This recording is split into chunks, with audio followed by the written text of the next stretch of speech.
Entire border area যেটা হচ্ছে 1643 kilometre, তার মধ্যে 1400 সামথিং কিলোমিটারই শুধু ডিমার্কেটেড, 171 কিলোমিটার ডিমার্কেটেড নয়। জমি হচ্ছে ওদের কাছে সব, জমি নিয়েই এত ঝামেলা মেইতি আর কুকির মধ্যে। আমার মনে হয় যদি বাংলাদেশে যেরকম ভাবে হয়েছে, হতে পারে এখানেও সেইভাবে এটা ফলানো হবে। এখানে আসে হচ্ছে আসাম রাইফেল। ট্রাক ট্রেড যদি আমি ধরি, তাহলে মিয়ানমার হচ্ছে গোল্ডেন ট্রায়াঙ্গেলের একটা মেজর পার্ট।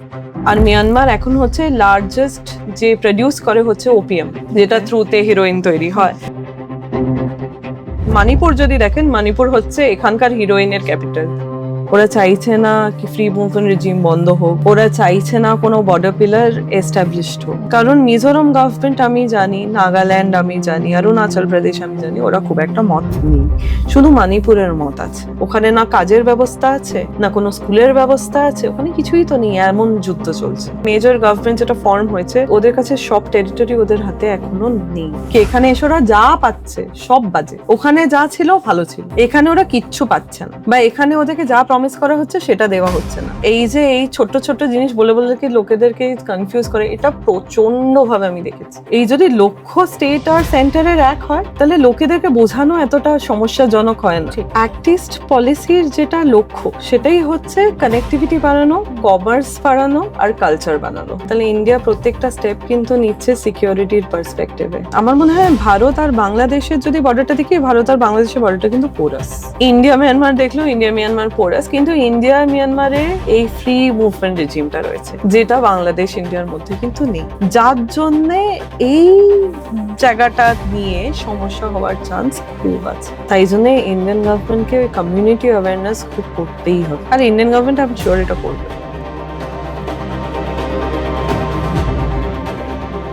জিওপালস টিভি পডকাস্টে আপনাদের সকলকে স্বাগত। একটা খবরের শিরোনাম বারবার উঠে আসছে, সেটা হচ্ছে যে ভারত এবং মায়ানমারের কিছু জমি অদল বদল নাকি ডিমার্কেশন। এই বিষয়টি আজকে যিনি বিস্তারিতভাবে আলোচনা করবেন, তিনি আন্তর্জাতিক সম্পর্ক বিভাগের গবেষক শ্রীপর্ণা বন্দ্যোপাধ্যায়। শ্রীপর্ণা, আপনাকে জিওপালস টিভি পডকাস্টে স্বাগত। আমার খুব ভালো লাগছে আজকে এসে, থ্যাংক ইউ। এই যে যেটা নিয়ে শুরু করলাম, যে খবরের শিরোনামে আমরা দেখতে পাচ্ছি যে ভারত এবং মায়ানমারের যে ডিমার্কেশন নিয়ে কথা হচ্ছে, একটা প্রস্তাব দেওয়া হয়েছে, যেটা এখনো চূড়ান্ত নয়, কিন্তু একটা প্রস্তাব দেওয়া হয়েছে। আপনার কাছে প্রথমেই যেটা জানতে চাইবো, যে ধরুন এগুলো এতগুলো বছরে তো ধরুন এই ডিমার্কেশনটা আমরা শুনিনি, এখন এই ডিমার্কেশনের ব্যাপারটা কি, মানে সত্যি কি ভারত জমি দিয়ে দিচ্ছে বা নিয়ে নিচ্ছে, এই বিষয়টা যদি একটু বুঝিয়ে বলেন আমাদেরকে। হ্যাঁ, আমি এইটা পুরো বিষয়টা বোঝাবার জন্য একটু আপনাদেরকে আমি পিছিয়ে নিয়ে যাব। কলোনিয়াল ইন্ডিয়া যখন, ভারত যখন স্বাধীন হয়নি, যখন পরাধীন ছিল, তখন যখন ব্রিটিশ রুল করতো, তখন 1826-এ একটা ট্রিটি হয়, ইয়ানদাবো ট্রিটি। হ্যাঁ, তখন মিয়ানমারকে মণিপুর এবং আসাম দিয়ে দিতে হয় মিয়ানমারের থেকে। আর সেটার পরে 1834-এ তখন মণিপুরের একটা ডিমার্কেশন হয়, পেম্বারটন লাইনের থ্রুতে ডিমার্কেট করে। যেরকম আমরা দেখেইছি বাংলাদেশের যেরকম ডিমার্কেশন হয়েছিল র্যাডক্লিফ লাইনের মাধ্যমে। তখন কি হতো, ব্রিটিশার্সরা তো একটা ঘরে বসতেন, বসে একটা ম্যাপ খুলতেন, ম্যাপ খুলে একটা লাইন জাস্ট ড্র করে দিতেন। এটা দেখতেন না কি ওই লাইনটা কোথা দিয়ে যাচ্ছে, ওটা কি কোনো পাহাড়ের ওপর দিয়ে যাচ্ছে, না নদীর ওপর দিয়ে যাচ্ছে, না কোনো মানুষের বাড়ি আছে। ভারত বাংলাদেশের ক্ষেত্রেও আমরা দেখেছি, একদম আমরা যেটা দেখেছি কি বাংলাদেশের এতেই দেখেছি আমি, কি ধরুন তার যেখানে তিনি বসেন সেটা হচ্ছে ভারতে, যেখানে শোন সেটা হচ্ছে বাংলাদেশে। সেম জিনিসটা হয় হচ্ছে মিয়ানমারে।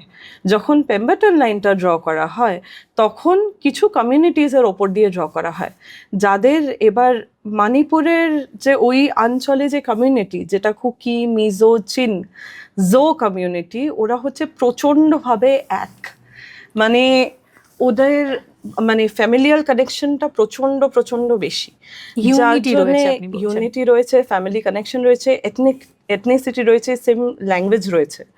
সো এইভাবে দে আর কমপ্লিটলি ওরা কানেক্টেড।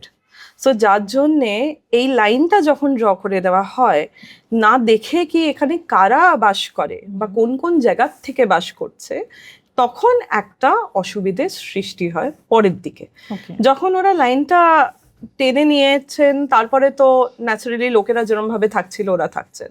এই যে 9খানা বাউন্ডারি পিলার্স, সেইটা নিয়ে হচ্ছে ডিসপিউটটা। এবার শুধু এটা ডিসপিউটই হয়েছে এরকম নাকি মেজর কোনো বর্ডার ডিমার্কেশন নিয়ে প্রবলেম হচ্ছে, সেইটা কিন্তু হয়নি। এটা একটা ছোট্ট রকমের ডিসপিউট হয়েছে যেখানে এই 9খানা বর্ডার পিলারটা কোথায় কোথায় ডিমার্কেট করা হবে এইটা কখনো এটা মানে এর আগে আলোচনা হয়নি? এর আগে আলোচনা হয়েছে অনেকবার, কিন্তু কোনো ডিসিশন নেওয়া হয়নি এটার ওপরে। কারণ এইটা ফাইনালি যখন 1938-এ ফাইনালি যখন বার্মার পুরো মানে এই স্টেটসগুলো পুরো ভাগ করে দেওয়া হলো, ইন্ডিয়া থেকে বার্মা আলাদা করে দেওয়া হলো তখন, হ্যাঁ, ব্রিটিশ ইন্ডিয়ার এতে আলাদা হয়ে গেল। তারপরে ফাইনালি যখন আমরা ইন্ডিপেন্ডেন্স পেলাম 1947-এ ইন্ডিয়া ইন্ডিপেন্ডেন্ট হলো, 1948-এ বার্মা ইন্ডিপেন্ডেন্ট হলো। তার 20 বছর পরে 1967-এ তখন মিয়ানমার ইন্ডিয়া বাউন্ডারি তৈরি হলো। বাট সেই বাউন্ডারিটা যখন ওরা করতে গেল তখন ওরা দেখলো কি এই কমিউনিটির যে ব্যাপারটা ছিল, তখন ওরা রিয়েলাইজ করলো কি এখানে যারা কমিউনিটিরা বাস করে তারা এতটাই মানে ফ্যামিলির মধ্যে রয়েছে, ওদের ধরুন স্কুল হচ্ছে একদিকে, ওরা প্রত্যেকদিন ওরা একটা দিকে কাজ করতে যায়, ওর দিকে আসে ফেরে। তখন ওরা এটা ডিসাইড করলো, তখন ইনসার্জেন্সি মুভমেন্টও খুব হাই ছিল। সো নাগাদেরও ইনসার্জেন্সি মুভমেন্ট ছিল, তখন কুকিদেরও ইনসার্জেন্সি মুভমেন্ট ছিল, তখন মেইতেইদেরও ইনসার্জেন্সি মুভমেন্ট ছিল। এরকম একটা ডিফিকাল্ট সিচুয়েশনে এই বর্ডারগুলো পিলার্সগুলোকে তখন যদি ওরা চিহ্নিত করে, ওরা বুঝতে পেরেছিল এটা নিয়ে খুব মানে অসাধারণ একটা খারাপ অবস্থা হয়ে যাবে। এখন যদি কিছু হয় তখন একটা বাজে সিচুয়েশন হতে খুব পারত, খারাপ সিচুয়েশন একটা হতে পারতো তখন। তাই জন্য তখন ইন্দিরা গান্ধী ডিসিশন নিয়েছিলেন কি না, যেরকম ভাবে ওটা উইদাউট বর্ডার পিলার ডিমার্কেট না করে যেরকম ভাবে করা রয়েছে ওরকম ভাবেই থাকুক। আর তার পরের বছরই আরেকটা ইন্টারেস্টিং জিনিস হলো, সেটা হচ্ছে 1968-এ ফ্রি মুভমেন্ট রিজিম বলে একটা মুভমেন্ট ক্রিয়েট করা হলো। এটা একদম একটা ইউনিক সিস্টেম, যেটার মাধ্যমে যেহেতু এই ফ্যামিলি রিলেশনশিপস দুটো সাইড অফ দ্য বর্ডারে এক্সিস্ট করে, যার জন্যে এটা অ্যালাউ করলো কি হিলে যারা লোকেরা থাকে, যারা কুকি চিন কমিউনিটির থেকে বিলং করে, ওরা নিজেদের টেরিটরি থেকে অন্য টেরিটরি মানে মিয়ানমারের মধ্যে ওরা 40 কিলোমিটার ভেতরে যেতে পারে উইদাউট এনি ভিসা বা পাসপোর্ট। এটা দুদিক দিয়েই করতে পারবে। কিন্তু পরবর্তীকালে এটা নিয়ে যেটা শুরু হচ্ছে, যেটা আমি বললাম ইনসার্জেন্সি মুভমেন্ট যেহেতু প্রচন্ড হলো, এরপরে যখন মেইতেই কুকি আর নাগাদের মুভমেন্ট শুরু হলো, ওরা কি করা শুরু করলো, এই যে রাস্তাটা যেখানে আমরা যেতে পারি, ওরা মিয়ানমারে গিয়ে ওরা ট্রেনিং নেওয়া শুরু করলো। ইনসার্জেন্সি মুভমেন্টস নিয়ে ট্রেনিংস হতো, ওখানে মিলিটেন্ট ট্রেনিং হতো, ওটা নিয়ে ফেরত এসে ওরা এখানে অ্যাটাকস করা শুরু করলো। যার জন্য এটা আস্তে আস্তে যখন জিনিসটা খুব বেড়ে গেল, তখন 2004-এ এই ফ্রি মুভমেন্ট রেজিমের যেটা 40 কিলোমিটারটা ছিল ওটা কমিয়ে 16 কিলোমিটার করে দেওয়া হলো। ওকে। আর তখন এটা ডিসাইড করা হলো কি না 16 কিলোমিটারে ওদের এবার একটা মানে কোনো একটা আইডেন্টিফিকেশন ওদের দরকার, যখন ওরা এইখান থেকে ওইখানে ওরা যাচ্ছে। আরেকটা হচ্ছে হাতে যে জিনিস নিয়ে যাচ্ছে সেটা হচ্ছে মাথায় নিয়ে যেতে হবে। মানে ধরুন মানে কাজের জন্যই তো ওইদিকে যাচ্ছে বা স্কুলের জন্য ম্যাক্সিমাম ওইদিকে যাচ্ছে, বাট ওদের মাথায় নিয়ে যেতে হবে ওই সাইড অফ দ্য বর্ডারে। বাট এটারও ওদের কথা ছিল কি এই যে ডিমার্কেশনটা হলো এটারও একটা MOU তৈরি হলো, এটা সাইন করাটা বাকি ছিল। সেই সাইনিংটা হলো 2018-এ। আচ্ছা, হ্যাঁ, তারপরে এটা অঙ্কিত করা হলো কি না এটা 16 কিলোমিটার বর্ডারের মধ্যেই হবে, এটার জন্য একটা পারমিট লাগবে, যেখানে আপনি মানে ধরুন 1 সপ্তাহ ওখানে থাকতে পারেন। এইটা দেওয়া হলো ওদেরকে, যেহেতু ওদের রিলেশনশিপটা এতটা স্ট্রং ছিল, যার জন্য কমিউনিটি বিল্ডিং এর এটা কিন্তু দিকটা গভর্নমেন্ট কিন্তু রেকগনাইজ করেছিল তখন, যার জন্য ওরা অ্যালাউ করেছিল কি 16 কিলোমিটার হবে। এবার যখন কু হলো মিয়ানমারে 2021-এর পর থেকে, তারপরে যেটা শুরু হলো হচ্ছে একটা তো হলো ডেফিনেটলি এটা ওদের মধ্যে একটা ঝামেলা শুরু হলো। আর মিয়ানমারে ম্যাক্সিমাম এথনিক আর্মড ফোর্সেস আছে, মানে যারা একদম যাদের কোনো ধরুন ওরা চাইছেই ওদের একটা আলাদা স্টেট দিয়ে দেওয়া হোক, বাট ওদের আলাদা কোনো রাজ্য দেওয়া হচ্ছে না, তারা সেটার স্বাধীনতার জন্য তারা যুদ্ধ করছে। বাট এবার তারা যোগ দিয়ে যুদ্ধ করা শুরু করলো মিয়ানমার মানে যারা মিলিটারি গভর্নমেন্ট এসছে তাদের সাথে, যাতে তাদেরকে ওরা তুলে ওরা ফেলে দিতে চাইছে, যাতে ওরা নিজেদের রাজ্য ওখানে ক্রিয়েট করতে চাইছে।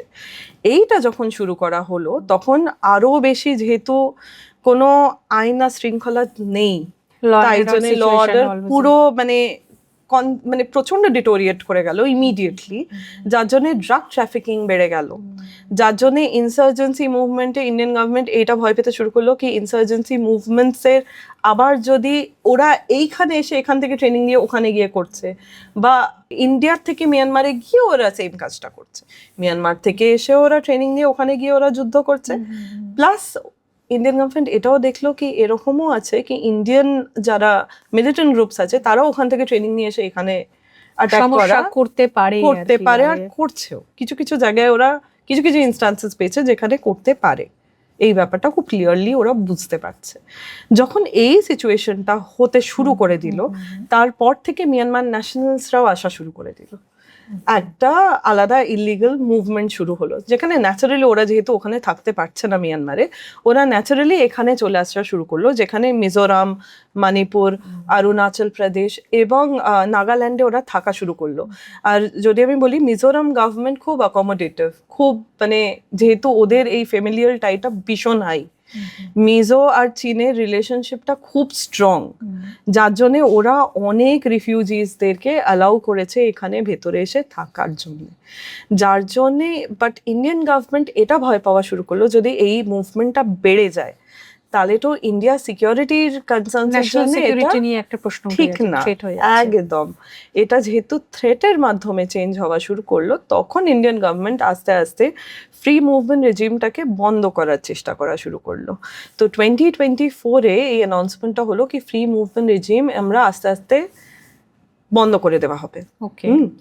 তখন যেটা শুরু হলো কি ওরা তখন বললো কি এটা যেটা পোরাস বর্ডার ছিল, যেখানে ফেন্সিং হয়নি, এই যে 9খানা বর্ডার পিলার যেখানে ফেন্সিং হয়নি, এইটা ফেন্স করে দেওয়ার কথা শুরু হলো। এন্টায়ার বর্ডার এরিয়া যেটা হচ্ছে 1643 কিলোমিটার, তার মধ্যে 1400 সামথিং কিলোমিটারই শুধু ডিমার্কেটেড, 171 কিলোমিটার ডিমার্কেটেড নয়। এই ডিমার্কেশনটা করাটা আরো বেশি করে জরুরি হলো ইন্ডিয়ান গভর্নমেন্টের জন্য এখন, যার জন্যে 2024-এর এন্ড যখন হলো তখনও ওরা দেখলো কি না, তখন একটা হিউম্যান ক্রাইও শুরু হলো ন্যাচারালি, কারণ যারা বর্ডার কমিউনিটিস যারা ওখানে থাকে ওরা চাইলো কি এইটা যদি বন্ধ করে দেওয়া হয় তাহলে এটা তো সাংঘাতিক হয়ে যাবে, কারণ এইটার জন্যই ওরা ফ্রি মুভমেন্ট রেজিমটা করেছিল। কিন্তু ওরা একটা ইন্ডিয়ান গভর্নমেন্ট তখন ভাবলো কি ঠিক আছে একটা রেগুলেটেড ফর্ম অফ মুভমেন্ট করা যাক, যেটার মাধ্যমে ওরা বায়োমেট্রিক নিল আর এখন 10 কিলোমিটার বর্ডার খোলা রাখলো। বাট যদি এখন বর্ডারটা কমপ্লিটলি ওরা ফেন্স করার কথা ভেবে থাকে তাহলে ডিমার্কেশনটা খুব দরকার, যার জন্য এখন এই প্রস্তাবটা আরো বেশি করে উঠে আসছে, যেখানে ওরা এই ডিমার্কেশন অফ দ্য বর্ডার নিয়ে ওরা এখন কনসার্ন হয়ে পড়েছে।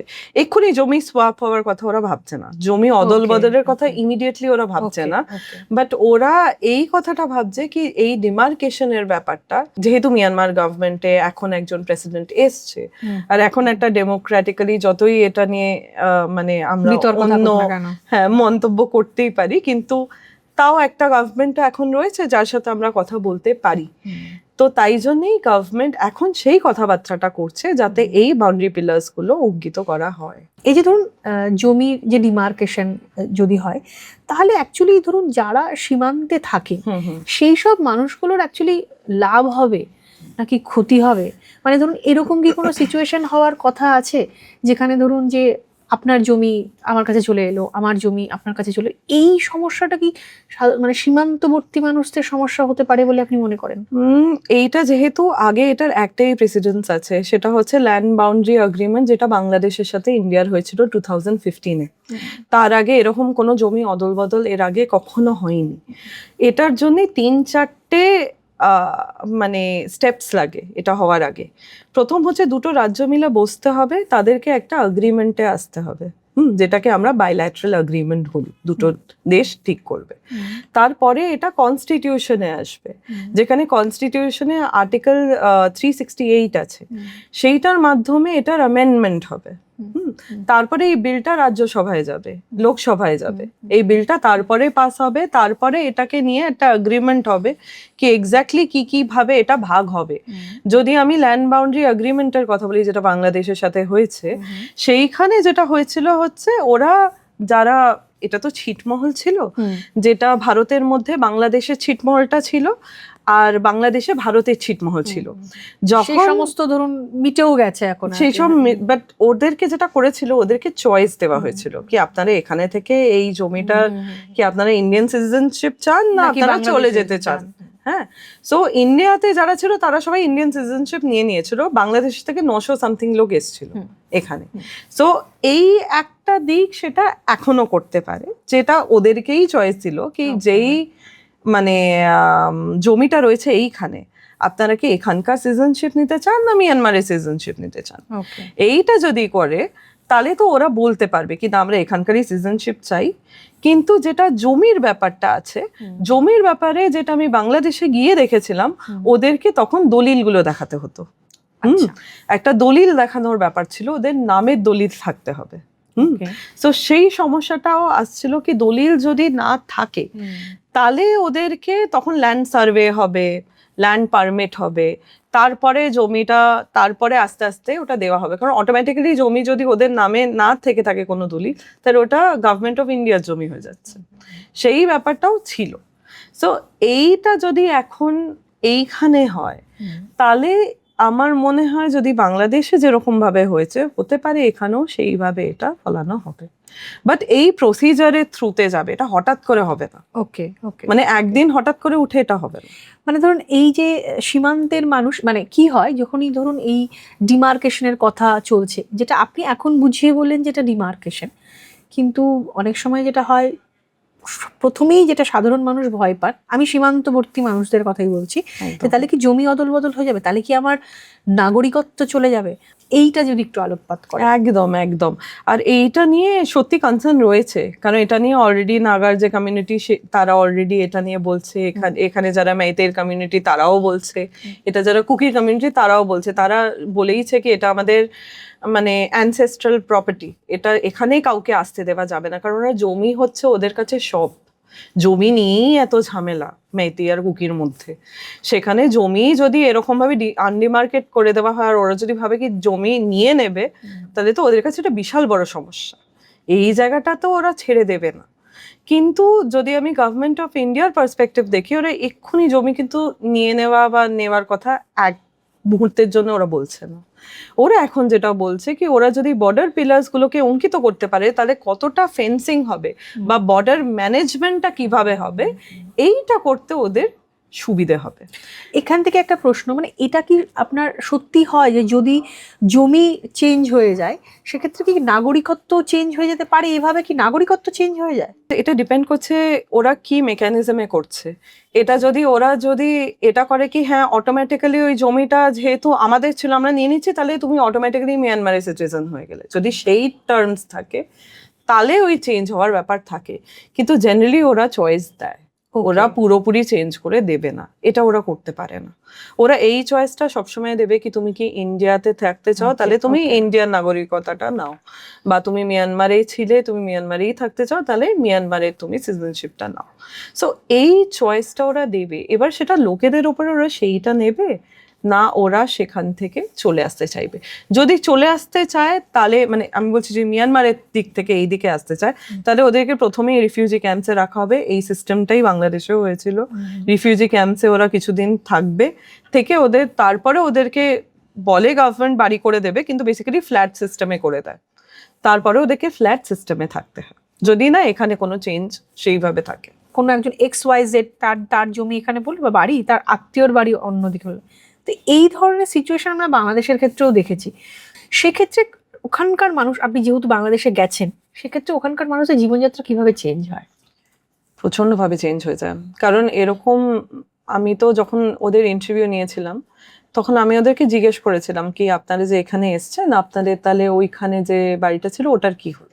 তখন ওরা আমাকে বলেই ছিল কি ওখানে ওরা ওদের যারা আত্মীয় তাদেরকে ওরা রেখে এসছে আর ওরা ভেবেছে ওরা যখন ইচ্ছে চলে যেতে পারবে, আবার যেতে পারবে, আবার আসতে পারে, কারণ বর্ডারটা তো পোরাস, ওদের মাথায় রয়েছে বর্ডারটা পোরাসই থেকে যাচ্ছে।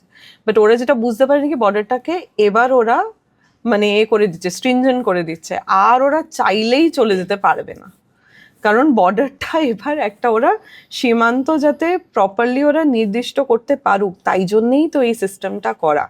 তো ওরা চাইলেই আবার পোরাস বর্ডারের মাধ্যমে যেতে পারবে না, এটা ওরা এসে তারপরে রিয়েলাইজ করা শুরু করলো। আমি ধরুন LBA এর 1 বছর পরে গেছিলাম কুচবিহারে, তখন যখন আমি ওদের সাথে কথা বলি, ওরা তখন আমাকে সেই কথাটাই বলছে কি এখন চাইলেই আমরা চলে যেতে পারছি না। সো ওদের কাছে ওই ব্যাপারটাই ক্লিয়ার হয়নি কি ওরা একবার আসলে কিন্তু এত ইজিলি আর এত সিম্পলি চলে যেতে পারবে না। এইখানে কিন্তু ওদের যে নিয়ম কানুনগুলো আছে কি আবার ধরুন পাসপোর্ট দিয়ে ওদেরকে ফর্মালি একটা অ্যাপ্লিকেশন দিয়ে ওদের যেতে হবে, সেইভাবেই যেতে হবে, ওরা জাস্ট চাইলেই চলে যেতে পারবে। এই ধরুন ডিমার্কেশন, সীমান্ত যে ধরুন কাঁটাতার দেওয়া, যে ফেন্সিং করা, হ্যাঁ, সেটা করে কি আপনার মনে হয় যে সীমান্তে আপনার অনুপ্রবেশ, চোরাচালান, ক্রাইম মানে এগুলো কি কমাতে সাহায্য করে বলে আপনি মনে করেন? আমার বাড়ি ধরুন বাইরে ফেন্স নেই, তাহলে কি হবে, যে কেউ যখন ইচ্ছে চলে আসতে পারছে, তাই তো? আমার চেনা লোকও আসতে পারছে, আমার অচেনা লোকও আসতে পারছে, কিন্তু যে আমি পাঁচিলটা তুলে দিলাম তখন আমার একটা লিমিটেশন একটা আমি হয়তো বা করছি কি আমি দেখতে পাচ্ছি কি দূর থেকে কে আসতে পারছে আর কে চাইলেই ঢুকে আসতে পারছে না, কিন্তু সেখানে সে আটকে যাচ্ছে। ইন্ডিয়ান গভর্নমেন্টেরও মানে থট প্রসেসটা কিন্তু সেটাই, কি একটা নিয়ম করে আটকানো, কারণ তারপরে আমি ধরুন একটা সিকিউরিটি গার্ড বসাতে পারবো, তাছাড়া আমি এমনি যদি খোলা জমি থাকে আমি তো সিকিউরিটি গার্ডও রাখতে পারছি না, কিন্তু যখন আমি পাঁচিল তুলছি তখন একটা সিকিউরিটি গার্ড ধরুন বসাতে পারছি, যে আমার জমিটা কিছুক্ষণের জন্য দেখতে পাচ্ছে। একদম সেম ভাবে ইন্ডিয়ান গভর্নমেন্ট করতে চাইছে কি যদি ওরা পাঁচিল তুলে দেয়, আর এটা স্মার্ট ফেন্সিং হবে, এটা ঠিক ওই কাঁটা তারওয়ালা বোধহয় হবে না, কারণ fencing, যেহেতু অনেকটা Area. মানে এরিয়া আর অনেকটা খরচা হবে যদি ওরা ওইভাবে ফেন্সিং করে, যার জন্য ওরা স্মার্ট ফেন্সিং এর দিকে যাচ্ছে। সো এবার যদি মানে এই ফেন্সিংটা করে দেয় তাহলে ওদের বর্ডার পেট্রোলিং এ মানে কারা আসবে, কারণ BSF এখানে আসে না, এখানে আসে হচ্ছে আসাম রাইফেলস, ঠিক, তারাই দেখে মিয়ানমারের ক্ষেত্রে তাই। সো ওরা তাহলে প্রপারলি ওরা বুঝতে পারবে কি ওদের বর্ডারটা তাহলে কোন দিকে, মানে এখন যে বোঝা যাচ্ছে না কি কোনটা হচ্ছে আমাদের মানে সীমা আর কোনটা হচ্ছে ওদের মায়ানমারের। এই জিনিসটা কনফিউশনটা আছে, ওই কনফিউশনটা দূর হয়ে যায়। এই জন্যই ভারতের ন্যাশনাল সিকিউরিটির জন্য এই মায়ানমার বর্ডার কতটা গুরুত্বপূর্ণ এবং নর্থ ইস্টের জন্য কতটা ইম্পর্টেন্স রাখে এই ভারত মায়ানমার বর্ডারটা? প্রচন্ড ইম্পর্টেন্স রাখে, সত্যি প্রচন্ড ইম্পর্টেন্স রাখে, কারণ যদি ড্রাগ ট্রেড যদি আমি ধরি তাহলে মিয়ানমার হচ্ছে গোল্ডেন ট্রায়াঙ্গেলের একটা মেজর পার্ট, আর মিয়ানমার এখন হচ্ছে লার্জেস্ট যে প্রডিউস করে হচ্ছে ওপিয়াম, যেটা থ্রুতে হিরোইন তৈরি হয়। আর মণিপুর যদি দেখেন, মণিপুর হচ্ছে এখানকার হিরোইনের ক্যাপিটাল। হ্যাঁ, সো এই হিরোইনটা পাচ্ছে কোথার থেকে? এটা কিন্তু আসছে ওই পার্ট থেকেই, মিয়ানমার থেকে। ইভেন যেটা মেথ, হ্যাঁ, যেটা হচ্ছে সিনথেটিক ড্রাগসে এবার চেঞ্জ হয়ে গেছে। ওপিয়াম বেশি প্রোডাকশন শুরু হয় কু হয়ে যাওয়ার পরে, কারণ আগে যারা ওপিয়াম মানে যারা গ্রো করতো মিয়ানমারের দিকে, ওদের কি হয়, ওরা তো অন্য কাজে ওরা চলে এসেছিল, কিন্তু একবার যখন প্যান্ডেমিক শুরু হয় তখন ওদের ওই কাজগুলো হারিয়ে যায়, তখন ওদের আবার বাড়িতে এসে থাকতে হচ্ছে, তখন ওরা আবার ওপিয়াম মানে আবার প্রডিউস করা শুরু করে দিল।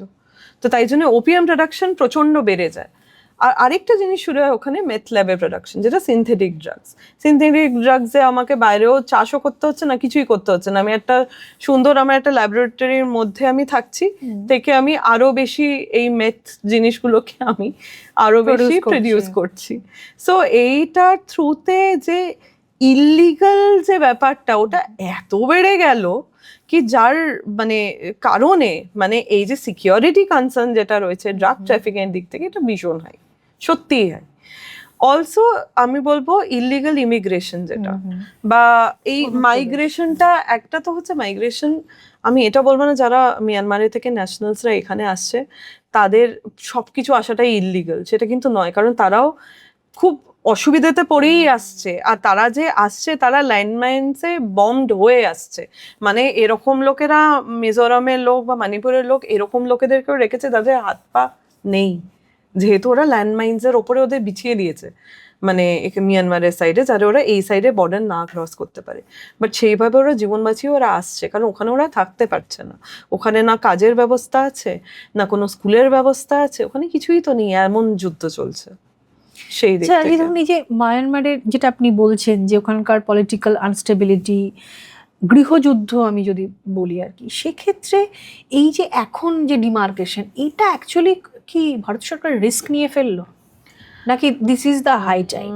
অ্যাকচুয়ালি এইটাকে ভারত কিন্তু হাই টাইম হিসেবেই, ভারত যদি বলি তাহলে পলিসির অ্যাঙ্গেল থেকে ওরা ওইভাবেই দেখছে, কারণ ওরা যেটা বুঝতে পারছে কি এখনো না করলে এর পরে করতে গেলেও আরো দেরি হয়ে যাবে। ওকে ওকে, ওরা কিন্তু সেইভাবেই দেখছে পুরো ব্যাপারটা, কারণ এই যুদ্ধটা ওরাও কোথাও আন্দাজ করতে পারছে এটা এত তাড়াতাড়ি থামছে না বা থামবে না। যেইখানে অসুবিধাটা আছে সেটা হচ্ছে যেই বর্ডারল্যান্ড ইন্ডিয়া শেয়ার করছে মিয়ানমারের সাথে, ওই বর্ডারল্যান্ড সবকটা কিন্তু তো হুন্টা রুল করছে না, সেখানকার এথনিক আর্মড ফোর্সেস রুল করছে। যেরকম ওই সাইডে চীন ন্যাশনাল আর্মি রুল করছে, যেটা পালেথওয়া, যেটা আমাদের খুব দুটো মেজর যেটা প্রজেক্ট চলছে, একটা কালাদান প্রজেক্ট চলছে, একটা ট্রাইল্যাটারাল হাইওয়ে চলছে, ওইদিকে আরাকান আর্মি দেখছে। সো পুরোপুরি যদি আমি বলি এটা পুরোপুরি হুন্টার হাতে আছে, যার সাথে আমি এগ্রিমেন্ট করছি আর সেইভাবেই হয়ে যাবে, সেটাও কিন্তু ঠিক হচ্ছে না। মানে এতটা সরলীকরণ করা সরল ভাবে কিন্তু হচ্ছে না। সেইখানে ইন্ডিয়ান গভর্নমেন্টকে যদি সত্যি এই কানেক্টিভিটি প্রজেক্ট যদি করতে হয়, বা ওই অঞ্চলে যদি কোনো একটা এগ্রিমেন্ট যদি আনতে হয়, এই হুন্টা গভর্নমেন্ট ছাড়াও ওদের ব্যাক চ্যানেলের থ্রুতে কিন্তু এই এথনিক আর্মড ফোর্সেসের সাথে ওদের কোনো একটা ব্যাক চ্যানেলে কমিউনিকেশন দরকার। নইলে শুধু এই একটা মানে মেজর গভর্নমেন্ট যেটা ফর্ম হয়েছে, ওদের কাছে সব টেরিটরি ওদের হাতে এখনো নেই, এখনো পর্যন্ত নেই। মানে এটা কি আপনার আশঙ্কা যে ধরুন ভবিষ্যতে এই সিচুয়েশন আরো বেশি ভোলাটাইল হতে পারে বলে ইন্ডিয়া গভর্নমেন্ট এখন থেকেই এই প্রিকশন, আমি যদি বলি কথাটা, এই শব্দবন্ধটা যদি ইউজ করি, এই প্রিকশনটা নিচ্ছে? একদম একদম, কারণ ইন্ডিয়ান গভর্নমেন্ট বুঝতেই পারছে এটা আস্তে আস্তে বাড়বে। কিন্তু আমার বক্তব্যটা হচ্ছে ইন্ডিয়ান গভর্নমেন্ট যাতে আরেকটু aware, I am sure they are, কি আরেকটু অ্যাওয়্যার হয়ে যাতে অন্য যারা গ্রুপস আছে যারা অতটাই তারা ইনফ্লুয়েন্সিয়াল, তাদের সাথেও একটা এগ্রিমেন্ট করে ইন্ডিয়ান গভর্নমেন্ট যাতে করুক। নইলে খুব ডিফিকাল্ট হবে, কারণ যেহেতু আমরা চাইছি একটা কানেক্টিভিটি প্রজেক্ট হোক, আমরা চাইছি আমরা মিয়ানমারের থ্রুতে, মিয়ানমার আমাদের অ্যাক্ট ইস্ট পলিসির জন্য এতটা মানে দরকারি, কারণ ওটাই একমাত্র জায়গা যেটা সাউথ ইস্ট এশিয়ান পুরো বর্ডারটা খুলে দিচ্ছে আমাদের। পরের প্রশ্নটাই আমি, এই অ্যাক্ট ইস্ট নীতি অ্যাকচুয়ালি কি, মানে ধরুন এই যে ধরুন ডিমার্কেশন, এই যে ভারত মায়ানমারের সম্পর্ক, সবটাই ধরুন নির্ভর করছে অনেকটা ওই আপনার কি ডিমার্কেশন হচ্ছে, সম্পর্ক কিভাবে এগোচ্ছে, এই যে অ্যাক্ট ইস্ট নীতি এবং এই যে তার সঙ্গে যে পিপল টু পিপল রিলেশন এবং কর্মসংস্থানের জায়গা, এটা কিভাবে জড়িত এই পুরো বিষয়টার মধ্যে? লুক ইস্ট পলিসি ছিল আগে অ্যাক্ট ইস্ট পলিসি, এখন নামকরণ হয়েছে act east, don't look east, সেইভাবে ওরা নামটা এনেছে। ওকে ওকে, সো এবার অ্যাক্ট করার ওদের মনে হয়েছে সময় এসে গেছে, অনেক তো তাকিয়েছি, এবার আমরা কিছু করি ওটাকে নিয়ে, যার জন্যে অ্যাক্ট ইস্ট পলিসি নামটা এসছে সেইভাবে। হ্যাঁ, তো অ্যাক্ট ইস্ট পলিসি আসার কারণটাই এটা, কি ওরা চাইছে কি সাউথ ইস্ট এশিয়ান কান্ট্রিজের সাথে ইন্ডিয়ার একটা কমিউনিকেশন প্রসেস তৈরি হোক। কারণ দেখুন এই যে ট্রাইল্যাটারাল হাইওয়েটা যেটার মাধ্যমে আমরা করতে চাইছি, সেটা হচ্ছে ইন্ডিয়া, মিয়ানমার আর থাইল্যান্ডের সাথে আমরা কিন্তু কোনো স্থানীয় কোনো আমাদের কিন্তু নেই, কোনো সীমা নেই, তাই তো? আমাদের শুধু একটা সি এর বর্ডার আছে, বাট স্থানীয় কোনো বর্ডার নেই। কিন্তু আমরা যদি মিয়ানমারের থ্রুতে ওখানে যাই, তাহলে আমরা ওই বর্ডারটাও পাচ্ছি, আর থাইল্যান্ডের পরে ওটা লাওস, ভিয়েতনাম, কম্বোডিয়া, এই জায়গাটাও আমরা পুরোটা ঘুরতে পারছি, যার জন্য এই ট্রাইল্যাটারাল হাইওয়েটার মানে এই ভারতের কাছে অনেক বেশি গুরুত্বপূর্ণ। কারণ ওরা চাইছে কি এই কমিউনিটি ওয়াইজ একটা ডেভেলপমেন্টও হোক, আর পিপল টু পিপল কানেকশনটা আরো বাড়ুক এই পুরো স্ট্রেচ অফ ল্যান্ডে, কিন্তু এই যে কিছু কিছু স্ট্রেচ অফ ল্যান্ড ট্রাইল্যাটারাল হাইওয়েতে এখনো তৈরি হয়নি বা তৈরি হওয়ার দিকে আরো আটকে আছে, কারণ মিয়ানমারের সিচুয়েশন এখন এরকম হয়ে রয়েছে।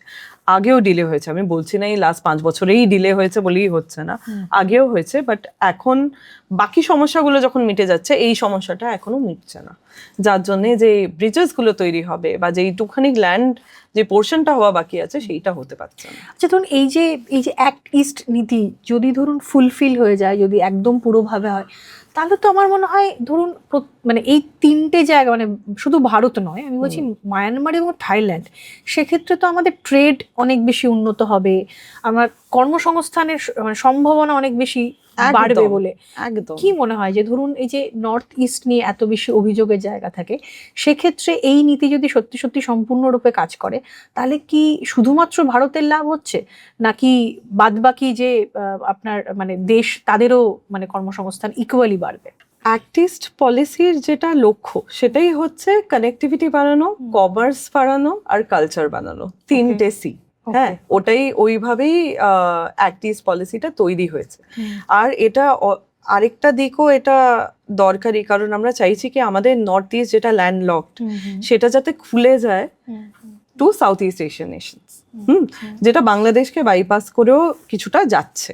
আর শিলিগুড়ি করিডোর যেটা আছে, শিলিগুড়ি করিডোরের উপরে যে চাপটা সৃষ্টি হয়েছে, চাপটার থেকে একটু মুক্ত করা হচ্ছে শিলিগুড়ি করিডোর। এখানেই একটা প্রশ্ন, এই যে ধরুন এখন ভারতের কাছে খুব সেনসিটিভ জায়গা যদি বলা হয়, তাহলে শিলিগুড়ি করিডোরের কথাটাই বারবার উঠে আসছে। যদি এই যে ধরুন এই ডিমার্কেশনটা হয়ে যায়, যদি এই অ্যাক্ট ইস্ট পলিসি নিয়ে যেটা এতদিন ধরে যেটা ধরুন চলছে সেটা যদি ফুলফিল হয়, তাহলে কোথাও গিয়ে কি ধরুন শিলিগুড়ি করিডোর, যেটা ভারতের দুর্বলতা বা সেনসিটিভ জায়গা বলা হয়, সেখান থেকে কি চাপটা কমে যাবে পুরোপুরি বলে মনে হয় আপনার? কিছুটা তো কমবে, পুরোপুরি হয়তো বা কমবে না, বাট কিছুটা কমবে। আর এটা আরেকটা দিক হচ্ছে, এটা বর্ডার কমিউনিটিস গুলোকে খুব হেল্প করবে, কারণ ট্রেড কমার্স যত বাড়বে তত ওদেরই চাকরির সুবিধা হবে, তত ওরাই কাজ পাবে, তত ওরাই কাজ করতে পারবে। ইম্পর্টেন্টটা হচ্ছে যাতে আমরা বর্ডার কমিউনিটিকে ইনভলভ করি এটা মানে করার জন্য, আর বর্ডার কমিউনিটিকে আমরা যাতে অ্যাওয়্যার করি এই সিচুয়েশনটার ব্যাপারে। কারণ কি হয় কি, বর্ডার কমিউনিটি যদি না জানে কি কেন করছে গভর্নমেন্ট অফ ইন্ডিয়া, কেন এত বড় একটা মানে হঠাৎ করে একটা হাইওয়ে কেন তৈরি করছে, কারণ ওরা জেনারেলি চায় না এরকম কিছু চেঞ্জ হোক, তখন ওদের যদি না বোঝে এটার পারপাসটা কি, এটাতে জব ক্রিয়েশন হতে পারে, ওদের সুবিধে হতে পারে, ওরা অনেক বেটার ইনকাম আর্ন করতে পারে, এইটা যদি ওদের কাছে ক্লিয়ার হয়ে যায়, তাহলে এই যে এথনিক আর্মড ফোর্সেসও যারা ওদের থ্রুতেই অপারেট করে, কারণ নিশ্চয়ই এথনিক আর্মড ফোর্সেসকে লোকেরা যদি প্রোৎসাহন না দেয় তাহলে এথনিক আর্মড ফোর্সেস কাজ করতে পারে না।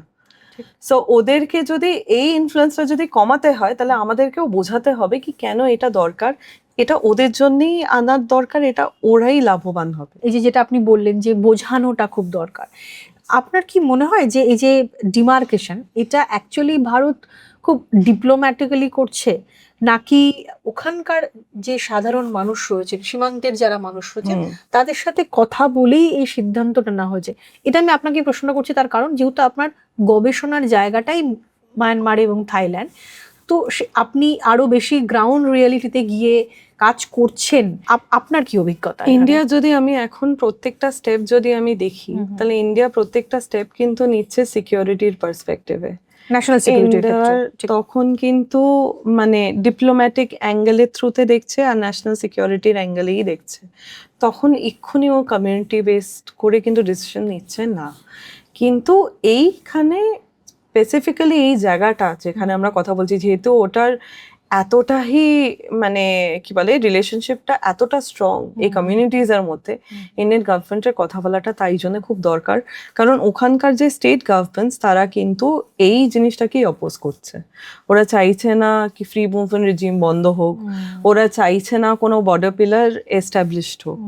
সো এই যে ডিমার্কেশন অফ বর্ডারটা কেন দরকার, কিসের জন্য দরকার, এই জিনিসটা কমিউনিকেট করাটা খুব দরকার। কারণ মিজোরাম গভর্নমেন্ট আমি জানি, নাগাল্যান্ড আমি জানি, অরুণাচল প্রদেশ আমি জানি, ওরা খুব একটা মত নেই, শুধু মণিপুরের মত আছে। স্টেট এবং সেন্ট্রাল দুই সরকারেরই এটা দায়িত্ব যে তুমি যেমন ন্যাশনাল সিকিউরিটি নিয়ে মাথা ঘামাচ্ছ, সেটা তোমার সাধারণ মানুষকেই বোঝাতে হবে। একদম, যদি তারাও বুঝতে পারেন, আমার মনে হয় তাদের দিক থেকেও সহযোগিতাটা পাওয়া উচিত। তো কমিউনিকেশনের জায়গাটা আপনার যেটা আপনিও বারবার করে বলছেন যে কমিউনিকেশনটা খুব যদি আপনার পরিষ্কার থাকে, স্বচ্ছ থাকে, তাহলে আমার মনে হয় অনেক সমস্যার সমাধান হতে পারে। আমি এটা খুব ভালো উদাহরণ দেব, যখন এলবিএই হয়েছিল, আমরা যখন ওইখানেই গেছিলাম ছিটমহলে কথা বলতে, তখন যারা রিফিউজি ক্যাম্পের যারা ছিল ওখানে, তখন অপোজিশন পার্টি, তখন তো অন্য পার্টি ছিল আমাদের ওয়েস্ট বেঙ্গলে, আর সেন্টার স্টেটের মধ্যে এই ঝামেলাটা চলছিল। তখন যে অপোজিশন পার্টি ছিল তারা ওদেরকে এমন ভাবে ইনস্টিগেট করছিল, তাই জন্য ওদের সব ব্যবস্থা খারাপ লাগতো, কি এখানে এসে ওরা যা পাচ্ছে সব বাজে, ওখানে যা ছিল ভালো ছিল, এখানে ওরা কিচ্ছু পাচ্ছে না, বা এখানে ওদেরকে যা প্রমিস করা হচ্ছে সেটা দেওয়া হচ্ছে না। এই যে ইন্ধনগুলো দেওয়া, এই যে এই ছোট ছোট জিনিস বলে বলে লোকেদেরকে কনফিউজ করে, এটা প্রচন্ড ভাবে আমি দেখেছি ওইখানে গিয়ে। এটা ধরুন রাজনৈতিক স্বার্থে বিরোধী বা শাসক এইটা তো ধরুন করেই, এটা আমরা দেখেছি। তখন আর ধরুন দেশ বা আপনার তখন ন্যাশনাল সিকিউরিটিটা মাথায় থাকে না, তখন শুধুমাত্র নিজের রাজনৈতিক স্বার্থটা অনেক বেশি বড় হয়ে উঠে আসে আর কি। এই লক্ষ্যটা সেম কিনা ওটাই ম্যাটার করবে, যে আমি যেটা নিয়ে কাজ করছি সেটা কি এক লক্ষ্যতেই আমি চলছি, নাকি আমার লক্ষ্যটাই আলাদা। এই যদি লক্ষ্য স্টেট আর সেন্টারের এক হয় তাহলে লোকেদেরকে বোঝানো এতটা সমস্যাজনক হয় না। বাট এই যে লক্ষ্যটাই যদি আলাদা হয়ে যায়, তখন আমি যাই বলে নি, আমার কাছে অন্যটা বেশি মনে হবে কি না সে যা বলছে সেই ঠিক। আর আমরা একটু সমস্যা নিয়ে থাকতেও ভালোবাসি, আমার কোথাও মনে হয়, যার জন্য কোনো একটা সমস্যার দিকে যদি কেউ আমাকে ঠেলে দেয়, তার মানে হ্যাঁ হ্যাঁ এই যা বলছে সেটাই ঠিক। আমি শেষের দিকে একটা প্রশ্ন করবো, সেটা হচ্ছে যে এই যে ধরুন ডিমার্কেশন, এই যে ধরুন জমি হস্তান্তরের একটা প্রস্তাব, চূড়ান্ত নয় তবু একটা প্রস্তাব, সেক্ষেত্রে কি ভারত এবং মায়ানমারের বর্ডারের যে বিভিন্ন যে সমস্যা, সেটা কি আপনার মনে হয় যেটা স্থায়ী সমাধান হবে, নাকি এটা একটা ভবিষ্যতের জন্য একটা জিওপলিটিক্যালি একটা সমস্যা হতে পারে? আপনার কি আশঙ্কা? আসলে যখন এই মানে এই যে যখন এই বর্ডার পিলারগুলো ডিমার্কেট করে দেওয়া হবে, সুবিধাও যেরকম আছে, আপনি যে প্রশ্নটা করলেন ওটারও উত্তর আমি জানি না কি হবে। যখন মানে বর্ডার ডিমার্কেট করে দিচ্ছে তখন এটা ঠিকই বর্ডার পেট্রোলিংটা কন্ট্রোলড হবে, আমি জানি আমার সীমা কি অন্যদের সীমা কি, এটা আমার কাছে ক্লিয়ার হয়ে যাবে। বাট সেটার জন্য কি এই ইলিগাল কাজকর্মকে বন্ধ হয়ে যাবে না? ইলিগাল কাজকর্ম নিজের অন্য পথ খুঁজে বার করবে। কারণ আমি চিরকালই দেখেছি ওরা একটা মাধ্যম যদি আমি বন্ধ করে দিই, স্পেশালি যদি লিগাল চ্যানেল আমি বন্ধ করে দিই, ওরা ইলিগাল চ্যানেল এত তাড়াতাড়ি খুঁজে বার করে। আমি ড্রাগসের জন্যই বলছি, ধরুন ড্রাগস দিয়ে ওরা যে লিগাল যেই জায়গাটা দিয়ে ওরা ঢোকে, লিগাল জায়গা দিয়ে ঢোকে, ইলিগাল জায়গা দুটো দিয়েই ঢোকে, কিন্তু এবার যখন ইলিগাল জায়গা কেউ আইডেন্টিফাই করে ওটা বন্ধ করে দিচ্ছে, ওরা আরেকটা জায়গা খুঁজে বার করছে। তো হুট করে যে বন্ধ হয়ে যাচ্ছে সেটা কিন্তু হচ্ছে না। যেটা সমস্যা আরেকটা যেটা ক্রিয়েট হচ্ছে সেটা হচ্ছে এই ধরুন এই পাচারের ব্যাপারটা, ধরুন বাচ্চা মহিলা এই যে পাচার হয়ে যাচ্ছে, এটা যত ইলিগাল চ্যানেলসে পাচার হচ্ছে, যখন আমি লিগাল চ্যানেল বন্ধ করে দিচ্ছি, তত আমি তাদেরকে খুঁজে পাওয়াটা আমার কাছে সমস্যাজনক হয়ে যাচ্ছে। আমি খুঁজেই পাচ্ছি না তাদেরকে। এই জিনিসটা ভীষণভাবে হচ্ছে, যার জন্যে পুরোপুরি এফএমআর কে যদি না বন্ধ করে দিয়ে যদি এটাকে একটা রেগুলেটেড একটা করে দেওয়া হয়, যেখানে ওরা যেটা এখন করেছে, ওরা বায়োমেট্রিক্স নিচ্ছে, ওরা ধরুন প্রপার আধার কার্ড নিচ্ছে, ওরা প্রপারলি লিখে নিয়ে তারপরে ঢোকাচ্ছে, তাহলে একটা রেগুলেটেড কন্ট্রোল থাকবে, তাহলে আমরা জানবো কারা ঢুকেছে কারা ঢোকেনি। কিন্তু এই যে বন্ধ করে দেওয়া যদি হয়, আমরা জানি কারা ফ্যাসিলিটেট করে ওদেরকে ভেতরে ঢোকাতে, যারা বন্ধ করছে তারাই করে দেয়, কিন্তু ওই জায়গাটা তাহলে একটু থামানো যেতে পারে, নইলে এইভাবে তো এটা চলতেই থাকবে। না, কোথাও গিয়ে ধরুন এই যে তর্কটা একটা বারবার উঠে আসে যে ফেন্সিং মানেই কি তাহলে এই যে সীমান্তের যে এই আপনার অনুপ্রবেশ, চোরাচালান, এই ধরনের জিনিসগুলোকে বন্ধ হবে? সবাই কিন্তু ধরুন যারাই এসেছেন আর কি, যাদের সাথে আলোচনা করেছি, তারাও কিন্তু আপনার সাথে খানিকটা সহমত যে 100% কখনোই এটা বন্ধ হবে না, কিন্তু কন্ট্রোলড, মানে কন্ট্রোল খানিকটা কিছুটা করা যাবে। এই যে ধরুন একদম আনকন্ট্রোলড ওয়েতে ব্যাপারগুলো চলছে, যখনই আপনি স্মার্ট ফেন্সিং করবেন, আর এটাও তো ঠিক যে আপনি এত মানে মাইলের পর মাইল পেট্রোলিং তো সম্ভব না, আপনি তো প্রত্যেকটা জায়গাতে আপনি 10 মিটার অন্তর অন্তর একজন মানে সেনাকে রাখতে পারেন না, এটা তো পসিবল না। আর ব্যাপারটা হচ্ছে ওরা এমন এমন জায়গায়ও বর্ডার রয়েছে যেখানে কেউ দাঁড়াতেও পারবে না, ঠিক মানে ধরুন পাহাড়ের মধ্যে রয়েছে, নদীর মধ্যে রয়েছে, কোথায় রাখবো আমরা? এটা তো পসিবলই না। যার জন্যে কোথাও মানে এটা সব জায়গায়তে 100% কিছু করা যাবে না। ঠিক। এটা যতক্ষণ না ওই রাজ্য আর এই রাজ্য মিলে একটা ইন্টেলিজেন্স শেয়ারিং হয় বা ঠিক, একটা ঠিক। কোনো এগ্রিমেন্টের বেসিসে এটা হয়, সেইভাবে কিছুটা কন্ট্রোল করা যেতে পারে যদি কমিউনিকেশনটা ঠিক থাকে, যদি এই ডেটা শেয়ারিংটা ঠিক থাকে। প্রবলেমটা হয় ডেটা শেয়ারিংটাই ঠিক থাকে না, তাই জন্যে আমরা প্রবলেম জেনেও কিছু করতে পারছি না। আমি একটা শেষ প্রশ্ন করব, ভারত বাংলাদেশ আর ভারত মায়ানমার এই বর্ডারের যদি আমরা একটু তুলনা করি, মানে মিল কোথায় বা অমিল কোথায়, সেইটা যদি আমার একটু বলেন। এটা আমার শেষ প্রশ্ন থাকবে। হ্যাঁ, নিশ্চয়ই। আমার মনে হয় ভারত আর বাংলাদেশের যদি বর্ডারটা দেখি, ভারত আর বাংলাদেশের বর্ডারটা কিন্তু পোরাস। ইন্ডিয়া মিয়ানমার দেখলেও ইন্ডিয়া মিয়ানমার পোরাস, কিন্তু ইন্ডিয়া মিয়ানমারে এই ফ্রি মুভমেন্ট রেজিমটা রয়েছে, যেটা বাংলাদেশ ইন্ডিয়ার মধ্যে কিন্তু নেই। হ্যাঁ, ওখানে আমি যখন আমি কুচবিহারে গেছিলাম বলে বারবার ওই কথাটাই বলছি, তখন ওখানে একটা 3 বিঘা বলে একটা জায়গা আছে, ওইখানে আপনি একটা 0 পয়েন্ট পর্যন্ত গিয়ে আবার ফিরে আসতে পারেন। হ্যাঁ, সো ওইটুখানি কি যেতে পারেন, কিন্তু মিয়ানমার আর ইন্ডিয়ার কিন্তু সেটা নয়। মিয়ানমার আপনি ঢুকে যেতে পারবেন, হ্যাঁ, কেউ দাঁড় করাবার কিন্তু আপনাকে নেই। হ্যাঁ, সো এই জায়গাটা কিন্তু একদম আলাদা। আর ওদের ফ্যামিলিয়ার টাইজ আরো আরো সাংঘাতিক।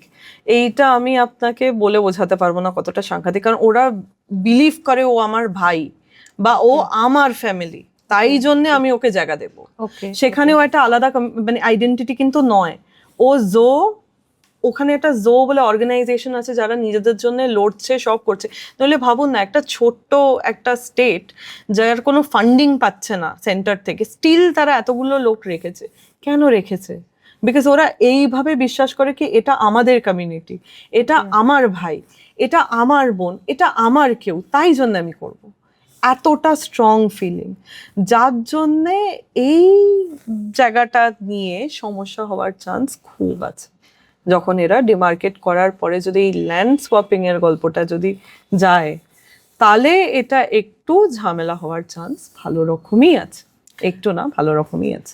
আমার ধারণা যখন এতদিন পর এবং এই সিচুয়েশনে, যেটা আপনি বলেন যে গভর্নমেন্ট অফ ইন্ডিয়া কোথাও গিয়ে এটাই হাই টাইম মনে করছে, নাহলে এরপরে হয়তো সিচুয়েশন আরো ডিটোরিয়েট করবে। তো ধরুন এইখানে যেটা আপনি বারবার করে বলছেন যে যে জায়গাটায় নজর দেওয়া উচিত, আমার ধারণা নিশ্চয়ই গভর্নমেন্ট অফ ইন্ডিয়া এটাও ভাবছেন, মানে সমানতালে ভাবছেন, নিশ্চয়ই তাদের কাছে এই ধরনের কিছু, ধরুন আমি কি বলবো, মানে একটা সমস্যা যখন তারা ফেস করছে, যখন তারা একটা স্টেপ এগোচ্ছে, তো নিশ্চিতভাবে তারা আরো কিছু দুটো স্টেপ ভেবেই তারা এই নিশ্চয়ই ভাবছেন আর নিশ্চয়ই, কারণ কখনোই ধরুন এটা কাম্য নয় যে ওখানকার সাধারণ মানুষ সাফার করবে। একদম এটা কাম্য হওয়া উচিত না, নইলে এটা যেই পারপাসে ওরা করা হচ্ছে ওই পারপাসটাই কখনো সলভ হবে না, থেকেই যাবে।